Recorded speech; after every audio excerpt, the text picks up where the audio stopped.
te voy a hacer una sencilla, que es ¿cómo está el Frente de Todos? Y bueno, mira, yo entre el Frente de Todos y San Lorenzo, viste, ya no sé qué... No sé por dónde mirar, ¿no? Ah, qué injusticia lo de Torrico, qué injusticia lo de Torrico, lo tenía que decir, ya se dijo, listo. No, yo creo que, a ver, no es simple la situación, pero creo que nosotros tenemos que salir de la autoflagelación o de martillarnos los dedos todos los días. Es obvio que ya hemos sido claros, taxativos respecto a lo que pueden ser las críticas. Me parece que también hay que ofrecerle no solo a la militancia, sino a la sociedad en general una perspectiva de esperanza, de expectativa. Yo creo que la única dirigente política hoy que genera eso es Cristina, ¿no? Porque frente a una situación de tan gris, ¿no?, en materia económica, porque uno a veces, viste, cuando tenés la discusión, no, miren la mitad del vaso lleno, pero esto es como ir a la cancha todos los domingos y empatar y que un sector de la tribuna te exija celebrar el empate. Sí, no perdimos, pero tampoco estamos obteniendo triunfos claros. Entonces me parece que en una situación tan gris en materia económica, la única manera de recuperar la esperanza y la expectativa es a través de la política, y dentro de la política no tengo ninguna duda que la persona que todavía es creíble, que genera esa esperanza, que está dispuesta a enfrentar al poder, porque seamos claros, ¿no? Gobernar es ordenar al poder económico, y me parece que si eso no ocurre, pierde el pueblo. Nuestra misión es representar los intereses populares, y eso obliga, hasta por el propio bien del poder económico, que muchas veces no tiene una estrategia colectiva, una estrategia de país, que simplemente persigue sus intereses de corto plazo. Ese propio poder económico necesita una política fuerte que lo regule y que lo oriente en el marco de una estrategia que permita el desarrollo del país, pero fundamentalmente que garantice la justicia social. Yo creo que nosotros en el 2019 vinimos a eso. En el medio, lógicamente, hubo confusiones. El poder es mañoso, ¿no? El poder, habitar espacios de poder no es sencillo, es complejo. Hay entornos complicados también que operan para confundir el espíritu original de una fuerza que tenía muy claro o que a priori tenía muy claro lo que tenía que hacer, y después, evidentemente, no sin dificultades en materia de lo que ha sido la pandemia y hoy lo que puede influir la situación internacional a partir de la guerra entre Rusia y Ucrania. Sin minimizar eso, claramente hay un desperfilamiento de los objetivos originales, y hay que recuperar ese camino que se trazó en aquel momento, ¿no? Andrés, ¿cómo andás? Buen día, Nicolás, entonces saluda. ¿Qué tal? ¿Cómo estás? Bien. Cuando decís que Cristina es la única figura que entusiasma, ¿lo decís pensando en las elecciones del año que viene? No, lo digo en términos de que acá la sociedad, el pueblo necesita garantías, ¿no? Quiero decir, la única en su nivel, ¿no? Después, por supuesto, hay muchos compañeros y compañeras dispuestos y que dan su pelea cotidiana, pero me parece que ella encarna un reaseguro respecto a que hay límites que no se traspasan, a que hay definiciones claras en materia de lo que te decía, de cómo caracterizar el vínculo con el poder económico, inclusive la política internacional. Es decir, un conjunto de factores que después te definen el marco donde vos te desarrollás, porque si no tenés claro lo estratégico, después, por más buenas intenciones que le pongas en el día a día, quedás atrapado en un corset que te deja muy poco margen de maniobra, inclusive el propio vínculo con el Fondo Monetario Internacional. Yo creo que el peronismo no es muy compatible con el fondo, ¿no? El propio Juan Perón no adhirió en su momento, en 1948, cuando se creó el fondo, y el propio Néstor Kirchner se independizó, autonomizó de aquella situación, porque claramente hay una filosofía económica que no tiene nada que ver con nuestro programa. Es una realidad que existe, pero hay que saber cómo transitar ese vínculo. Entonces me parece que sí, en ese sentido, ella es absolutamente confiable, y bueno, más allá de cuestiones electorales, me parece que lo que nosotros tenemos que encontrar hoy es las medidas que recuperen la expectativa, que perforen el cerco mediático, que lleguen al conjunto de la sociedad sin que tengamos que explicar mucho, y que eso nos vuelva a poner en cancha por la gente, obviamente, por lo que está pasando en el día a día, pero también, obviamente, porque los procesos políticos hay que revalidarlos, ¿no? Te lo pregunto entonces de otra forma, pero me gusta ahondar un poco más en este concepto.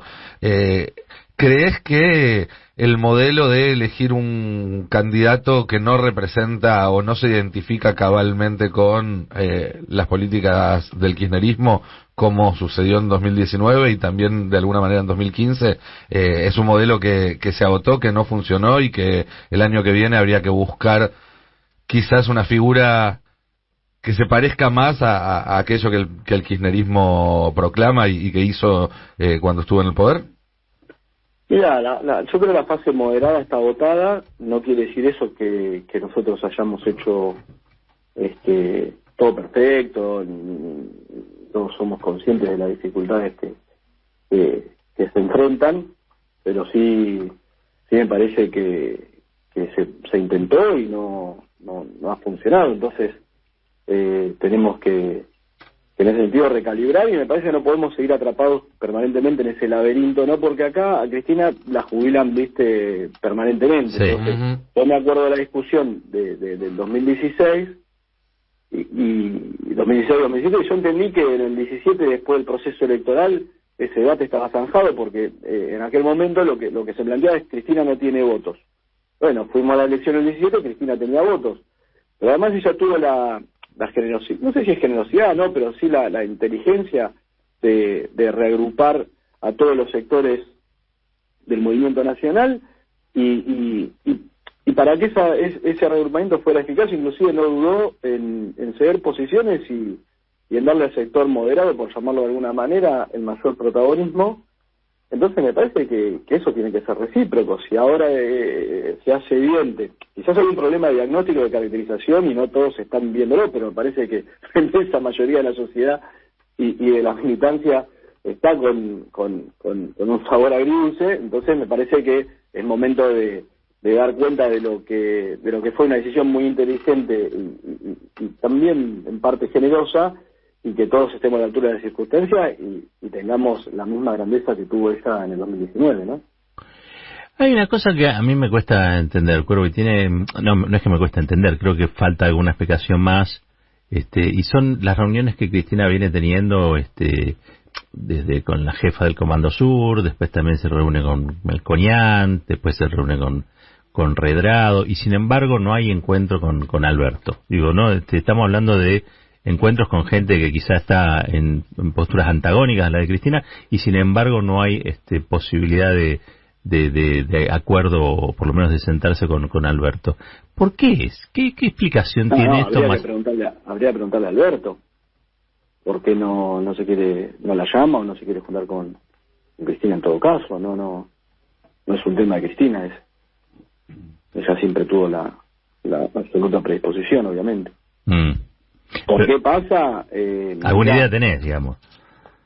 Yo creo que es un gran error. Creo que poner no aprovechar a Cristina siendo la vicepresidenta es un gran error. Yo creo que, inclusive lo he dicho ya varias veces, nosotros tampoco entendíamos cómo Mauricio Macri, no siendo alguien de un signo político antagónico, no se valía de la experiencia que tuvo Cristina al gobernar 8 años el país. Pero bueno, imagínate que si pensábamos eso para Macri, cuánto más para alguien que es de nuestro espacio, ¿no? Obviamente. Andrés Cristian. Pero bueno, yo creo que igual, más allá de todo, Roberto, hay que mirar para adelante, no tenemos que enredarnos más, esto no es un culebrón, acá hay que poder decirle a la gente qué es lo que se necesita. Necesitamos que el salario alcance, que se pueda llegar a fin de mes sin apremios, que aquel sector que está en un contexto de mayor vulnerabilidad tenga algún tipo de ingreso. Por eso creo que la inversión social tiene que aumentar. Después discutiremos los formatos, cuál es más eficaz o genera menos polémica, etcétera. Y después creo que hay cuestiones de la macroeconomía que resolver. El tema de inflación, por supuesto, es un tema central, pero también hay que discutir cómo se financia el Estado, cómo tenemos reservas en el Banco Central. Es decir, son un conjunto de cosas que hacen a a recuperar estabilidad, pero también credibilidad por parte de aquel sector de la sociedad que tenía una expectativa en este gobierno. Andrés, Cristian Carrillo te saluda, ¿qué tal? ¿Qué tal? Quería consultarte sobre esto, justo sobre esto último estabas diciéndolo. ¿Cuáles consideras que son las medidas que no se están aplicando y deberían aplicarse, o que se están aplicando y deberían profundizarse para, por lo menos, atacar lo que diagnosticás, ¿no? El tema de la inflación. Ahora parece que hay algunas medidas que están a favor de recuperar reservas, pero digo, ¿qué es lo que está faltando? Materia social no la tengo muy claro, obviamente, por ahí en otros temas quizás no soy experto en la materia y sería prudente, más allá que uno siempre tiene su mirada. En materia social, desde ya yo creo que está faltando una pata de ingreso, porque, bueno, ahora está todo el debate del potencial trabajo, lo que es conocido como los planes, donde, digamos, terminamos en un sofacama, ¿no? Porque utilizamos una cuasi universal, o pretendimos, digamos, universalizar una política focalizada que tiene que ver con asistir a aquellas personas que están en una situación de informalidad en materia laboral, obviamente que el Estado las pueda acompañar, con lo que debe ser una política más generalizada de ingresos. Entonces hoy estamos en un esquema que tiene 1.300.000 beneficiarios, puede ser un poquito más, nunca terminan de estar claros los números, y eso por supuesto es muy grande para hacer un programa de una política focalizada, y es muy corto para hacer una política de ingresos. Yo creo que tuvimos el IFE, que era una excelente política para transitar un momento de emergencia, que eso se podía haber reformulado acorde a lo que era la nueva coyuntura, pero bueno, hace poco el gobierno nacional pagó, digamos, o generó lo que se conoció como un bono, que es el refuerzo de ingresos, entiendo yo que para 7,5 millones de personas, y ahí tenés un camino para por lo menos salir de la urgencia. Después, por supuesto, creo que tienen que haber tenemos que recuperar el poder adquisitivo del salario, y con la paritaria no alcanza. Está claro que en su momento Néstor Kirchner, para resolver aquel desfasaje, recurrió a los aumentos por decreto. Es una alternativa, por ahí el sector privado no va a patalear en ese sentido, pero tenemos que encontrar la manera de que pasar la primer quincena no sea un suplicio para el trabajador formal. Y en ese sentido se pueden inscribir un montón de medidas. No es que haya o que uno tenga una receta mágica, pero sí me parece que hay que abordar un camino, y eso es lo que no termina nunca, por lo menos, de hacer el área económica del gobierno. Entiendo que en cuanto a ingresos, estás a favor entonces de aumentos por decretos en lo que tiene que ver con los formales. ¿Qué opinión tenés y qué viabilidad ves en cuanto a la aplicación de un ingreso universal? No, por eso te decía, yo creo que, y de hecho nosotros acompañamos, hicimos una actividad con Juan Grabois en función de su propuesta, y venimos charlando con él, con todo su equipo, justamente para poder reformular. Hay algunas cuestiones, en el espíritu estamos de acuerdo, hay algunas cuestiones de forma que trabajar, que Juan también está, por lo menos en lo que charlamos, está de acuerdo. Nos parece que hay un concepto, es el refuerzo de ingreso que nos va cerrando, por lo menos de los que estamos participando de ese debate. Después hay que ver si eso se canaliza por la vía legislativa, por el Ejecutivo, pero sí está claro que, mira, así como la UH fue una política revolucionaria, que lo que hacía era reconocerle la asignación familiar del trabajador formal, se la reconocía el Estado al, porque trabajadores son todos, ¿no? Ocupados, son trabajadores y trabajadoras. Entonces al que por ahí está en una situación de informalidad o desocupado, se le reconocía obviamente esa asignación. Lo que me parece que ahora hay que poder lograr es que además se le reconozca un ingreso piso que garantice por lo menos lo que tiene que ver con la canasta básica. Creo que ese puede ser un camino transitorio, obviamente, porque nosotros buscamos es una modificación de la estructura económica que no solo reduzca la desocupación, sino que también esos salarios desde ya alcancen para garantizar los niveles de dignidad que se merecen los trabajadores y las trabajadoras. Hay muchos índices que plantean crecimiento, recuperación económica, obviamente no derrama, como representante de digamos esto que ocurre, que es una actividad económica que en algunos sectores realmente vuela y en otros quizá la gente no llega al día 15 con comodidad. ¿Vos crees que el ciclo de Guzmán está agotado? Yo no quiero opinar más de Guzmán, ya dije todo lo que tenía que decir. Para mí es un tema terminado. Después verá él en su conciencia qué quiere hacer, o el presidente también obviamente definirá. Yo creo que ya a esta altura, en fin, no tenemos mucho para esperar por ese lado. Bien. Después, y la última, sabemos que estás ahí hoy ocupado, digamos, y tiene que ver con movimientos sociales, ¿sí? Vos tenés un cargo allí que tiene mucho contacto con estos movimientos sociales. ¿Algo el discurso de Avellaneda el otro día o se malinterpretó o se manipuló de modo tal que pareciera que el kirchnerismo está enfrentado a los movimientos sociales? ¿No te parece ahí que hace falta algún tipo de aclaratoria, digo, más allá, para los que tienen mala memoria, digo, ¿no? ¿Algún tipo de aclaración en relación a lo que se dijo?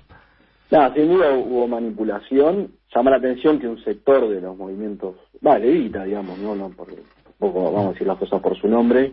Yo creo que en tándem con algunos sectores de la comunicación hegemónica, rápidamente salieron a tergiversar, por un lado, pero también a amputar un discurso muy extenso que había tenido Cristina, donde me parece que todo era importante, pero me llamó la atención que no asumieran o que no se subieran a la agenda que planteó Cristina, que es absolutamente reivindicativa de los sectores populares que ellos en teoría pretenden representar. Es muy sugestivo, no es la primera vez que pasa. Yo creo que hay que revisar ahí cómo son esos vínculos. Me parece que automáticamente el Evita decidió enfrentar públicamente a Cristina, y me parece llamativo porque Cristina, como te decía antes, es de las dirigentes de su nivel la única que con claridad enfrenta al poder económico, así que me llama la atención que un sector que pretende representar a los sectores populares busque una rápida atención con aquella persona que sin duda encarna la expectativa, la esperanza, pero que además tenemos pruebas fehacientes que no titubea a la hora de enfrentar esos factores de poder. Desde ya que además me parece ridículo, primero que la tilden a Cristina de liberal, ¿no? Que no sé si fue el Chino Navarro o alguno que dijo que Cristina era liberal o que no iba a un barrio. Me parece una falta. Le dijeron la Bibi Canosa del progresismo, dijeron. Un desatino absoluto. Pero más allá de eso, yo creo que cuando uno mira nuestra historia, decir que tenemos algún tipo de enfrentamiento con las organizaciones. Bueno, yo tengo un subsecretario del movimiento Evita en el ministerio, digamos, no tengo ningún problema en ese sentido. Un buen compañero, ¿no? Federico Hugo se llama. Sí. Y desde el primer día yo le dije con claridad lo que pensaba, y él también, y bueno, obviamente, ¿no?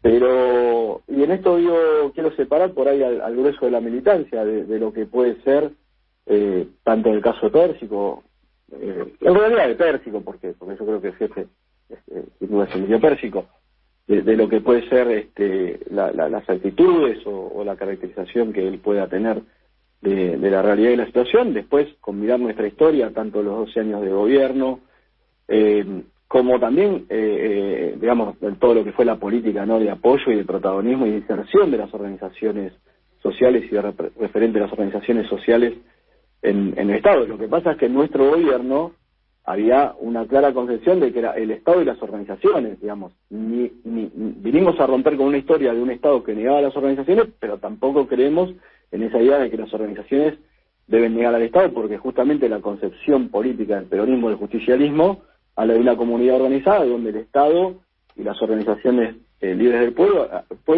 actúan conjuntamente. Entonces me parece, y después, bueno, viendo lo que fue nuestro tránsito durante los 4 años del macrismo, no tuvimos ningún tipo de pacto, cientos sociales que podríamos denominar kirchnerista, la tuvieron que que pasar en la calle, y además sufrieron el ataque de de quienes sí habían acordado o habían tenido algún tipo de pacto con Stanley y demás. Entonces, bueno, uno no quiere, de hecho, justamente la gestación del Frente de Todos fue con la idea de dar vuelta a esa página, porque no piden, no nos lleven de nuevo a esa discusión, porque hemos sido absolutamente indulgentes con esas conductas, en función de que entendemos que la unidad es un valor para construir el futuro. Pero si nos quieren llevar a discutir de nuevo lo del 2016, lo del 2017, si Cristina tiene los votos, no tiene los votos, quién encarna, digamos, la representación del conjunto del pueblo, y demás, bueno, es algo que no queremos hacer, pero si nos quieren llevar a ese terreno, tampoco nos vamos a quedar callados. O sea que si hay paso, va a haber paso. No sé si son un actor para ir a una paso, no digo, me parece que su experiencia electoral fue exigua y quedó muy clara. Por supuesto que, y tampoco estamos discutiendo hoy el proceso electoral, porque ya te digo, para mí, si no se toman medidas claras en el corto plazo, pensar en las elecciones del año que viene ya es casi un hecho de ciencia ficción. Yo estoy concentrado en eso, yo quiero que acá se reaccione, que sea una composición clara de lo que es la realidad, de lo que significa Cristina, de lo que significa el peronismo en la actualidad, y a partir de eso, bueno, no solo Cristina, ¿no? Los gobernadores que se están expresando, en el caso de la provincia de Buenos Aires, por supuesto, los intendentes, el movimiento obrero, todos los movimientos sociales, no solamente, digamos, ese esquema cartelizado que en su momento se generó y que excluyó a, te puedo decir, más de 20 organizaciones que la pelearon en la calle durante los años del macrismo, y que bueno, y que por ser kirchnerista y no aceptar el pacto con Stanley fueron combatidas durante el macrismo, y lamentablemente también en esta gestión en desarrollo social, por lo menos en la parte que le toca a Emilio Pérsico. Se lo he dicho a Emilio desde el primer día, así que hubiera querido esto se resuelva de otra manera, pero bueno, él eligió atacar, combatir y discriminar a las organizaciones que siempre fueron leales a Cristina. Cuervo, gracias por estos minutitos en la mañana del Destape. Abrazo grande. Gracias a ustedes. Abrazo grande. Era el Cuervo Andrés Larroque, ministro de Desarrollo de la Comunidad en la provincia de Buenos Aires. Bueno, él dijo, creo que el título de esto es que la fase moderada está agotada.